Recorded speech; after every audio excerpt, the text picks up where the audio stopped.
வணக்கம் நண்பர்களே! தமிழ்நாட்டு அரசியல் இதுவரை இல்லாத அளவுக்கு ஒரு மிகப்பெரிய பூகம்பம் வெடித்துள்ளது.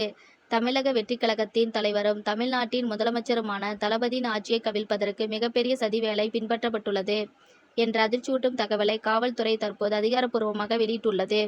2026ஆம் ஆண்டு சட்டமன்ற தேர்தலில் மிகப்பெரிய வெற்றி பெற்று தமிழக வெற்றிக் கழகம் ஆட்சி அமைத்துள்ள இந்த சூழ்நிலையில், ஆளுங்கட்சியைச் சேர்ந்த சட்டமன்ற உறுப்பினர்களை விலைக்கு வாங்கி ஆட்சியை கவிழ்க்க மாபெரும் பேரம் நடைபெற்றுள்ளது.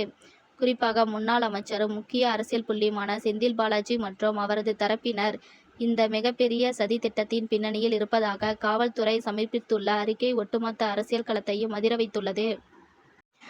தமிழ்நாட்டு அரசியலை உற்று நோக்குபவருக்கு நன்றாக தெரியும். எந்த ஒரு புதிய ஆட்சி அமைந்தாலும் அதன் தொடக்க காலங்களில் சில சலசலப்புகள் ஏற்படுவது வழக்கம். ஆனால் மக்கள் மத்தியில் மாபெரும் எழுச்சியை பெற்று ஆட்சியில் அமர்ந்திருக்கும் த.வே.க. அரசை இவ்வளவு குறுகிய காலத்தில் கவிழ்க்க முயற்சிப்பார்கள் என்று யாரும் எதிர்பார்க்கவில்லை.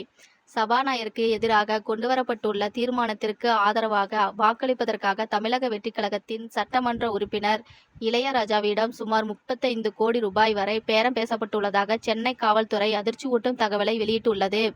ஒரு சட்டமன்ற உறுப்பினருக்கு 35 கோடி ரூபாய் என்றால், ஆட்சியை கவிழ்க்க தேவையான பல எம்.எல்.ஏ.க்களை விலைக்கு வாங்க எத்தனை 100 கோடிகள் ஒதுக்கப்பட்டிருக்கும் என்ற கேள்வி சாமானிய மக்களிடையும் அரசியல் நோக்கர்களிடையும் மிகப்பெரிய விவாதமாக மாறியுள்ளது. இந்த விவகாரத்தில் செந்தில் பாலாஜியின் பெயர் அடிபடுவது பலரையும் ஆச்சரியத்தில் ஆழ்த்தியுள்ளது. அரசியல் வியூகங்களை வகுப்பதிலும், தேர்தல் களத்தில் அதிரடி காட்டுவதிலும் பெயர் போன அவர் தற்போது இவ்வளவு பெரிய குதிரை பேரத்தில் நேரடியாகவோ அல்லது மறைமுகமாகவோ ஈடுபட்டுள்ளாரா என்பது குறித்து தீவிர ஆலோசனை நடைபெற்று வருகின்றன. செந்தில் பாலாஜியின் தம்பி அசோக்குமாரையும் காவல்துறையினர் தீவிரமாக வலைவீசி தேடி வருகின்றனர். காவல்துறை அறிக்கையின்படி இந்த சதித்திட்டம் மிகவும் நுணுக்கமாக திட்டமிடப்பட்டுள்ளது. அதிருப்தியில் இருக்கும் எம்.எல்.ஏ.க்கள் அல்லது விலைபோக வாய்ப்புள்ள எம்.எல்.ஏ.க்களை குறிவைத்து இந்த வலை விரிக்கப்பட்டுள்ளது. சபாநாயகருக்கு எதிரான தீர்மானத்தில் ஆளுங்கட்சிக்கு எதிராக வாக்களித்தால் உடனடியாக 35 கோடி ரூபாய் ரொக்கம் மற்றும் இதர சலுகைகள் வழங்கப்படும் என ஆசை வார்த்தைகளை கூறப்பட்டுள்ளன. ஆனால் த.வே.க. எம்.எல்.ஏ. இளையராஜா இந்த வலையில் விழாமல் கட்சி தலைமையிடம், காவல்துறையிடமும் இது குறித்து தகவல்களை தெரிவித்ததன் மூலமாகவே இந்த மாபெரும் சதி அம்பலமாகியுள்ளது.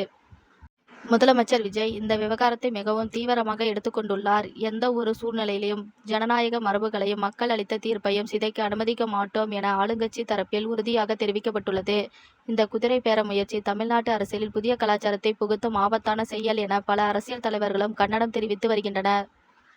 கடந்த காலங்களில் மகாராஷ்டிரா, கர்நாடகா, மத்திய பிரதேசம் போன்ற மாநிலங்களின் ஆபரேஷன் கமலா என்ற பெயரில் எம்.எல்.ஏ.க்கள் விலைக்கு வாங்கப்பட்டு ஆட்சிகள் கவிழ்க்கப்பட்டதை நாம் பார்த்திருக்கிறோம். அதே போன்ற ஒரு ஆபரேஷன் தற்போது தமிழ்நாட்டிலும் அரங்கேற்றப்படுகிறதா என்ற அச்சம் எழுந்துள்ளது. ஆனால் தமிழ்நாட்டு அரசியல் களம் முற்றிலும் மாறுபட்டது. இங்குள்ள மக்கள் அரசியல் விழிப்புணர்வு மிக்கவர்கள். மக்கள் அளித்த மாபெரும் தீர்ப்பை பணபலத்தை கொண்டு விலைக்கு வாங்க நினைப்பது வாக்களித்த ஒவ்வொரு தமிழனையும் அவமதிக்கும் செயலாகும். இந்த சதித்திட்டம் முறியடிக்கப்பட்டாலும் இதன் பின்னணியில் உள்ள முழுமையான உண்மைகள் வெளிவர வேண்டும் என்பது அனைவரின் எதிர்பார்ப்பாக உள்ளது. 35 கோடி ரூபாய் என்பது சாதாரண தொகை அல்ல. இவ்வளவு பெரிய தொகையை ஒரு தனி நபரோ அல்லது ஒரு சிறிய குழுவோ திட்டமிடுவது சாத்தியமற்றது. இதன் பின்னணியில் உள்ள பெரும்புள்ளிகள் யார்?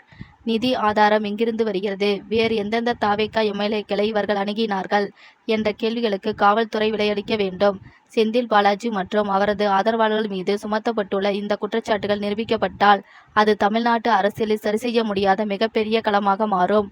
அதே வேளையில் த.வே.க. எம்.எல்.ஏ.க்கள் அனைவரும் கட்சி தலைமையின் பின்னால் ஓரணியாக நின்று இந்த சதியை முறியடித்து தங்கள் விசுவாசத்தை நிரூபித்துள்ளனர். இந்த இக்கட்டான சூழ்நிலையில் முதலமைச்சர் விஜயின் அரசியல் ஆளுமை மிகப்பெரிய பரீட்சையை சந்தித்துள்ளது. திரைப்படத் துறையில் இருந்து வந்து குறுகிய காலத்தில் கட்சி தொடங்கி மக்களின் நம்பிக்கையை பெற்று முதலமைச்சராக உயர்ந்துள்ள அவர் இதுபோன்ற அரசியல் சூழ்ச்சிகளை எவ்வாறு எதிர்கொள்ளப் போகிறார் என்பதை ஒட்டுமொத்த இந்தியாவும் உற்று நோக்குகிறது. இதுவரை எந்த ஒரு சலசலப்பிற்கும் இடம் கொடுக்காமல் அமைதியான முறையில் நடவடிக்கைகளை மேற்கொண்டு வரும் விஜய் இந்த விவகாரத்தில் சட்டப்படியான அனைத்து நடவடிக்கைகளிலும் மிக தீவிரமாக முன்னெடுத்துள்ளார். ஊழல் மற்றும் குதிரை பேரத்திற்கு எதிராக தனது உறுதியான நிலைப்பாட்டை அவர் இதன் மூலம் நிரூபித்துள்ளார். வரும் நாட்களில் இந்த வழக்கில் மேலும் பல திடுக்கிடும் உண்மைகள் வெளிவரும் என எதிர்பார்க்கப்படுகிறது.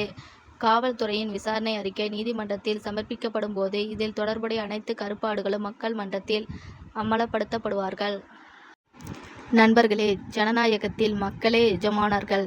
அவர்களின் தீர்ப்பை பணத்தால் விலைக்கு வாங்க நினைக்கும் இந்த ஆபத்தான அரசியல் போக்கு முளையிலே கிள்ளி எறியப்பட வேண்டும்.